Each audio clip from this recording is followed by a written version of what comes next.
What's up, booktube? Welcome back. My name is Laura if you're new here, and today I'm talking about some new releases for April.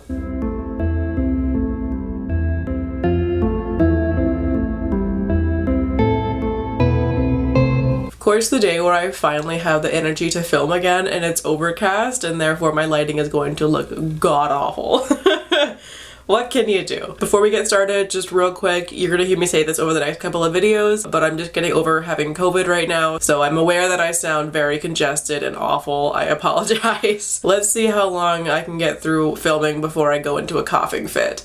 Probably not very long. But with that out of the way, it is already almost April, which means it's time for my monthly video where I talk about some new books coming out for this month. I don't actually have a whole lot for this month. I only have 4 books. So this will be a nice quick video for you guys. But these are all ones that sound really freaking cool and I'm excited for all of them. So yeah, let's get into the books. First up, coming out on April 5th is Hotel Magnifique by Emily J. Taylor. That cover though, it's so pretty. I love that like dark purple color. It's gorgeous. It's so vibrant and I'm just obsessed with it. I love it. This one, for the synopsis, it's being compared to Caraval and the Night Circus, so you know I'm already hooked on it. And I'm definitely getting both those vibes based on the synopsis. This one follows a young girl, I think she's like 17 or so, and she lives in this like really dreary port town. Her life is just depressing as fuck, honestly. But there is this hotel, the Hotel Magnifique, that comes around and it randomly appears in a different place every single morning. So there's the Night Circus vibes for that one. She and her siblings could never afford to actually go stay at this hotel, so instead they interviewed to become staff and are whisked away on this magical adventure, or what they assume was going to be,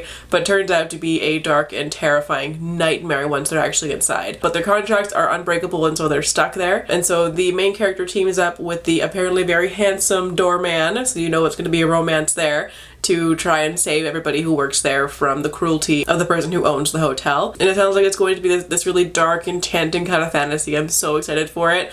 I definitely see the comparisons between both Caraval and the Night Circus. I think that's a really good comparison for this book. I'm so excited for this one. It sounds like it's going to be right up my alley. I love, you know, dark circus vibes and that kind of thing. It sounds like it's going to be very whimsical, which is like completely my thing. I love weird whimsy, especially the darker side of that, so I think I'm going to love this book and I can't wait for it. Next up on April 19th is Sophie and the Bone Song by Adrienne Tooley. Again, with the beautiful cover. Gorgeous, stunning, I love it. Adrienne Tooley is the author of Sweet and Bitter Magic, which I've heard some amazing things about. It's a sapphic witch story. And Sophie and the Bone Song is also a sapphic fantasy, but with music at the center of it. This plot sounds really cool. So it takes place in a world where everybody has access to magic, and so there are very strict laws surrounding some kinds of magic, and one of those magics is music. It's like one of the last untouched magics in their kingdom. So in order to be able to use music magic, you have to have a license, and our main character's father is one of the very few people who do have this license, and she is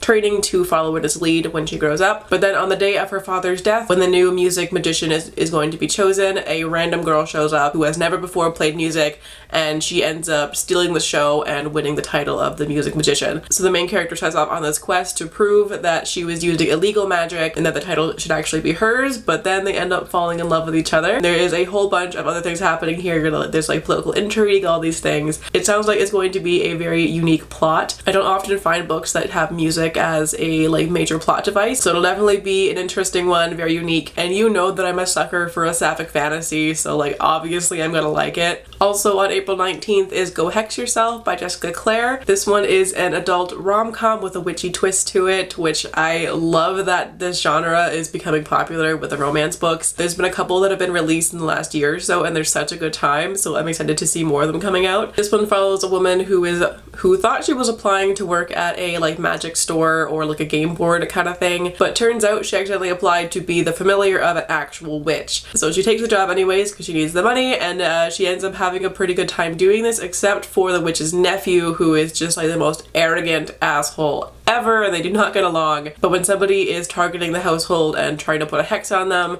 the two of them have to work together to try and figure it out, and of course sparks start to fly and it turns into a romance from there. So it's an enemies to lover, which is one of my favorite tropes ever. I just adore that trope. When it's done right, obviously, like if they have actual reasons to be enemies, then no. But if it's just like one of those things where, you know, you got off on the wrong foot or they had a misunderstanding, I love it in that case. And it sounds like that's what this one's going to be. So I think I'm really going to enjoy this one. And finally on April 26th is Kaikeyi by Vaishnavi Patel. This one is a mythology-based fantasy and it's based in Indian mythology, and it follows the vilified queen from the Ramayana. I'm not really sure what that is. I'm not at all familiar with Indian mythology. I know like the bare basics of it, but not any details at all. So I know like nothing about this myth whatsoever, but I did watch the author did a little quick YouTube video on Orbit's channel where she talked about the origins of this myth and where the character came from. The main character of this book is not the main character in the actual myth. She's the like evil stepmother character, but the author felt like she was kind of wrongly vilified, and so she wanted to make a story where she is the main character and kind of retell her story. So I'll leave that video linked down below for you guys to check out the origins of the mythology. In terms of the synopsis on Goodreads, I have no idea how to summarize the plot. There's a lot happening in there. But in short, it follows a young girl who has been told her entire life that her only purpose is the kind of marriage alliance that she'll be able to secure, but she does not want that for herself, so she prays to the gods and gets ignored, and so she turns to some ancient texts and discovers a magic that is just her own and transforms herself into a warrior and a queen with a determination to carve a better life for herself. But of course, there has to be some great evil that she has to kind of vanquish. I'm assuming that's where the plot is going. Again, I'm very confused by the synopsis, but I genuinely have no idea how to summarize the synopsis at all, so I'm gonna leave that there. But that's like the gist of it from what I could gather. It sounds really cool, and as we all know, I am a big fan of mythology-based fantasies, so I'm always looking for some new ones. But those are all the books that I'm personally looking forward to coming out in April. If you have any other recommendations, feel free to let me know down in the comments, and I would love to add some more to my TBR. But in the meantime, thank you all so much for watching. I hope you're all having a fantastic day wherever you are in the world, and I will catch you in the next video. Bye!